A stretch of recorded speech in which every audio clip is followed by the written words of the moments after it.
बड़ी खबर हम आपको बताते चले कि वोटों की गिनती जो है वो यहाँ पर बदस्तूर जारी है और इसी बीच एक और बड़ी खबर सामने आ रही है। लगातार जो तस्वीरें हैं चुनाव को लेकर वो क्लियर हो रही है और इसी बीच एक और बड़ी खबर हम आपको बता दें, कांग्रेस प्रत्याशी जो है वो पीछे छूटते हुए नजर आ रहे हैं।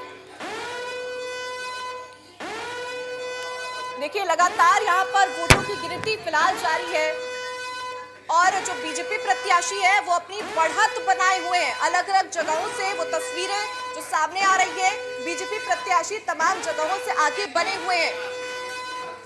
और इसी बीच हिसार से भी बड़ी खबर हम आपको बता रहे हैं। वार्ड 1 से बीजेपी की सरोज जैन की जीत हुई है। करीब 4000 वोटों से जीती है सरोज जैन। ये बड़ी खबर हम आपको बता रहे हैं। वार्ड 1 से बीजेपी के सरोज जैन की जीत हुई है।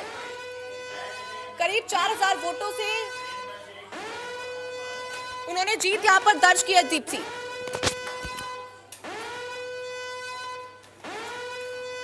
Over to you Deepti.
और ऐसे में शुरुआती रुझान में भारतीय जनता पार्टी बढ़त बनाए हुए है और साफ तौर से देख सकते हैं। इसी मैं काउंटिंग सेंटर पर हूं। आप देखिए साफ तौर से यहां जो काउंटिंग की शुरुआत है वो हो चुकी है और ऐसे में जो तमाम आला अधिकारी हैं उनकी भी नजर काउंटिंग सेंटरों पर बनी हुई है। डीसी से लेकर और रिटर्निंग ऑफिसर तक तमाम बार बार यहां विजिट कर रहे हैं और खुद भारतीय जनता पार्टी की मेयर पद की प्रत्याशी परवीन जोशी अब से कुछ ही देर में काउंटिंग सेंटर के अंदर पहुंची। और जैसे कि हम बड़ी खबर फरीदाबाद से दे रहे हैं, फरीदाबाद में भारतीय जनता पार्टी मेयर प्रत्याशी पद पर बढ़त बनाए हुए है, जबकि कांग्रेस दूसरे नंबर पर और भारतीय जनता पार्टी की ये बढ़त कहीं ना कहीं उन जो तमाम मतदाता जो इस बात को लेकर कह रहे थे कि विकास के मुद्दे पर वो वोट कर रहे हैं, तो ऐसे में अब ये जो रुझान सामने आए हैं उसमें कहीं ना कहीं जो भारतीय जनता पार्टी की बढ़त बता रही है कि लोगों का जो मत था वो भारतीय जनता पार्टी के साथ में दिखाई दे रहा था। हालांकि शुरुआती रुझान है, शुरुआती रुझान के बाद में अभी जो फाइनल रिजल्ट आना बाकी है उससे पहले ये चूंकि शुरुआत हुई है और ऐसे में भारतीय जनता पार्टी के तमाम लोगों में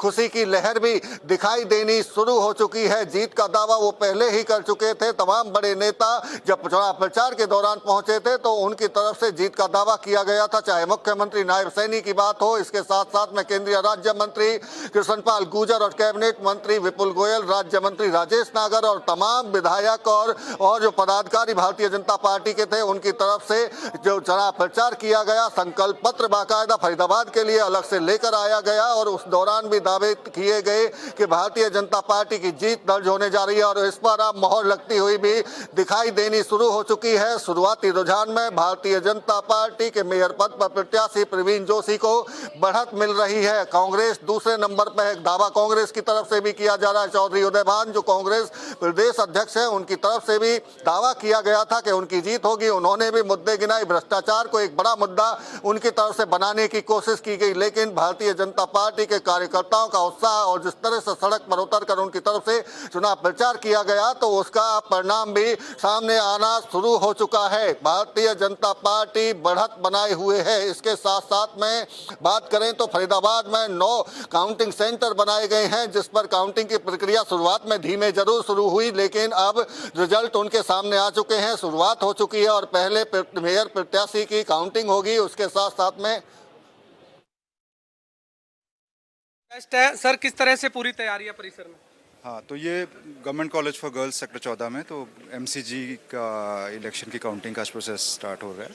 तो सबसे पहले मेयर की काउंटिंग होगी, उसके बाद में सभी जो काउंसलर्स हैं उनकी होगी। तो 6 AROs में ये डिवाइड किया हुआ है, तो 36 वार्ड हैं तो 6 वार्ड्स में तो 6 काउंटिंग सेंटर